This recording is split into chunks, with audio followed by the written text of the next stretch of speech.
Muy buenos días, queridos amigos, estimados hermanos. Hoy es martes 12 de mayo del año 2026 y vamos a reflexionar la lección de escuela sabática que se titula Jesús nos enseña cómo orar.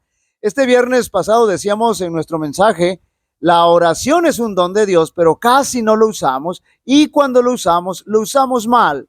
Y aquí está la triste realidad de las oraciones públicas largas. No agradan al Señor, no ascienden al cielo, están llenas de palabrería, están llenas de ostentación propia y muchas veces solo son para atraer la atención a nosotros mismos. Y poníamos el ejemplo de la sencilla pero poderosa oración del profeta Elías cuando desafió al pueblo a seguir al verdadero Dios. Una oración bien definida, bien concreta y objetiva, cero palabrería y ostentación personal. Trajo una respuesta inmediata y muy poderosa. En realidad es necesario que el Señor nos enseñe a orar. En el tiempo de Jesús, cuando Jesús realizó su ministerio en esta tierra, abundaban las oraciones públicas largas y llenas de ostentación propia, que no elevaban al orador a Dios, sino que quedaba estancado en su presunción. El Señor Jesús nunca aprobó esas oraciones. Evangelio según San Mateo, capítulo 6, versos 5 al 8.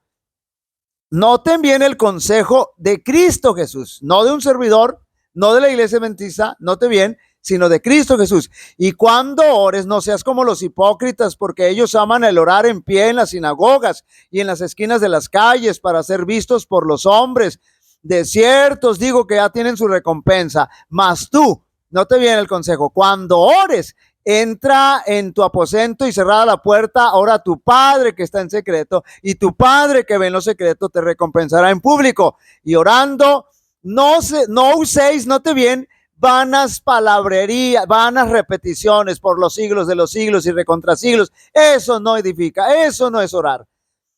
Repito, y orando no uséis vanas repeticiones como los gentiles que piensan que por su palabrería serán oídos. No os hagáis pues semejantes a ellos, porque vuestro Padre sabe de qué cosas tenéis necesidad antes que vosotros le pidáis. Esas oraciones solo eran, esas oraciones largas de los fariseos solamente era presunción, ostentación, solo pura apariencia. Sin embargo, cuando los discípulos veían y escuchaban orar a Jesús, podían darse cuenta de la marcadísima diferencia que existía entre las oraciones públicas que hacían los fariseos y la oración de Jesús.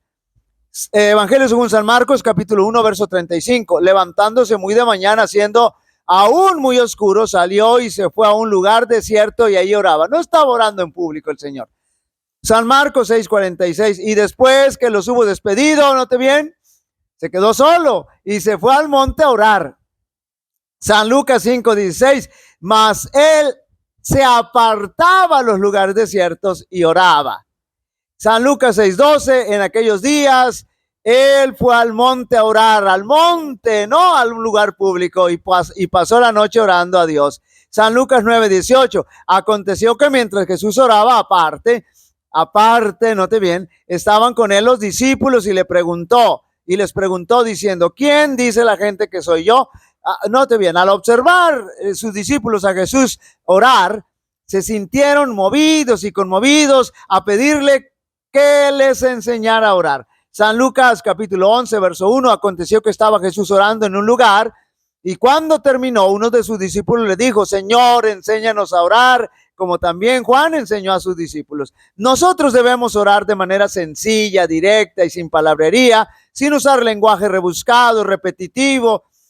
Señor, Señor, Dios mío, Dios mío. No, eso no debería suceder en las oraciones. No usar lenguaje rebuscado, repetitivo, lenguaje vano, así tal como Jesús oraba, debemos orar. San Mateo, Evangelio según San Mateo, capítulo 6, versos 5 al 15. Y cuando ores, no seas como los hipócritas, porque ellos aman el orar en pie en las sinagogas y en las esquinas de las calles, para ser visto de los hombres. De cierto os digo que ya tienen su recompensa. Mas tú, cuando ores, entra en tu aposento y cerrada tu puerta, ora a tu Padre que está en secreto. Y tu Padre que ve en lo secreto te recompensará en público. Y orando, no uséis vanas repeticiones como los gentiles que piensan que por su palabrería serán oídos. No os hagáis pues semejante a ellos, porque vuestro Padre sabe de qué cosas tenéis necesidad antes que vosotros le pidáis. Ahora noten bien la oración modelo. Vosotros pues oraréis así: Padre nuestro que estás en los cielos, santificado sea tu nombre, venga tu reino, hágase tu voluntad como en el cielo, así también en la tierra. El pan nuestro de cada día dánoslo hoy, y perdónanos nuestras deudas como también nosotros perdonamos a nuestros deudores. Y no nos metas en tentación, mas líbranos del mal, porque tuyo es el reino y el poder y la gloria por todos los siglos. Amén. Porque si perdonáis a los hombres sus ofensas, os perdonará también a vosotros vuestro Padre Celestial. Mas si no perdonáis a los hombres sus ofensas, tampoco vuestro Padre os perdonará vuestras ofensas. Oramos en el nombre del Padre o nos dirigimos al Padre en nuestra oración porque reconocemos la relación que tenemos de padre a hijo e hijos. O de padre a hijo. Santificamos el nombre del Padre porque somos conscientes de su santidad y actuamos ante su presencia con reverencia. Invocamos la segunda venida de Jesús porque ella es nuestra bendita esperanza y nos preparamos para ello. Aceptamos y respetamos la voluntad de Dios en nuestra vida, y tal como se hace en el cielo, también sería aquí en la tierra, porque siempre la voluntad de Dios es lo mejor para nosotros. Pedimos por nuestras necesidades básicas, el Señor como al Señor, perdón, como el alimento diario para nuestro sustento diario, nuestro diario vivir, así como debiéramos alimentarnos con su palabra espiritualmente para nuestra vida, para nuestro sustento espiritual. Debemos orar al Señor con espíritu de arrepentimiento y pedir perdón antes de ello, estar seguros que ya hemos perdonado los pecados de quienes nos han ofendido. Oramos también pidiendo al Señor ser librados del mal, de la tentación, del pecado, para ser habilitados por su poder. Y finalmente, toda la honra y toda la gloria debería ser para nuestro Dios, porque todo lo que somos, todo lo que tenemos, es gracias a nuestro Dios. Cristo nos dio esta oración, el Padre Nuestro, que acabamos de leer hace un momento, para que los hombres la repitieran como mera fórmula. La dio como una ilustración de lo que debieran ser nuestras oraciones, sencillas, fervientes y abarcantes. Se ofrecen muchas oraciones sin fe, note bien, duras declaraciones.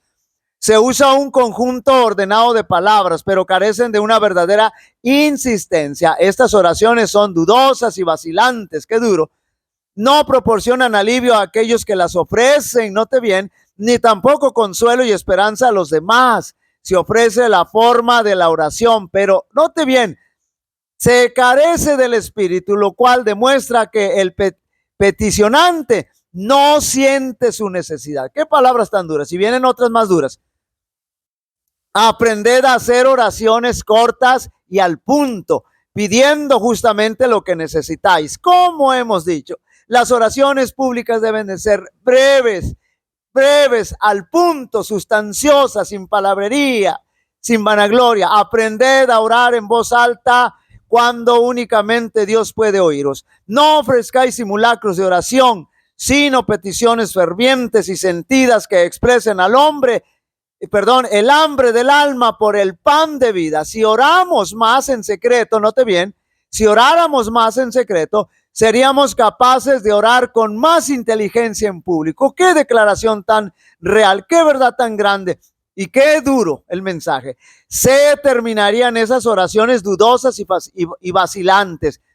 Y cuando nos uniéramos con nuestros hermanos en el culto público, podríamos decir, en el bando de oración, y los miércoles que tristemente ya no existen, y cuando nos uniéramos con nuestros hermanos en el culto público, podríamos añadir interés a la reunión porque llevaríamos con nosotros algo de la atmósfera del cielo, y nuestro culto sería una realidad y no una mera fórmula. Si el alma no se derrama en oración en el lugar secreto, y mientras está empeñada en los negocios, note bien, del día, lo pondrá de manifiesto en el culto de oración. Y la hermana Juan, la inspiración se refería mucho, mucho al culto del miércoles. Aprendamos a orar con inteligencia, expresando nuestros pedidos con claridad y precisión. Oremos como sintiendo lo que pedimos. La oración del justo, obrando eficazmente, puede mucho. Los discípulos de Cristo estaban muy impresionados por sus oraciones y por su ámbito de comunicación con Dios. Un día, tras una corta ausencia del lado de su Señor, lo encontraron absortos en una súplica. Al parecer inconscientes de su presencia, él siguió orando en voz alta. Los corazones de los discípulos, note bien, quedaron profundamente conmovidos. Cuando terminó de orar, exclamaron: Señor, enséñanos a orar. Queridos amigos y hermanos, tal como los discípulos, verdaderamente nosotros también urgentemente necesitamos ser enseñados por Jesús a orar. Jehová te bendiga y te guarde. Jehová haga resplandecer su rostro sobre ti y tenga de ti misericordia. Jehová alce sobre ti su rostro y te dé paz. Y pondrán mi nombre sobre los israelitas y yo los bendeciré. Dios bendiga a cada uno de vosotros.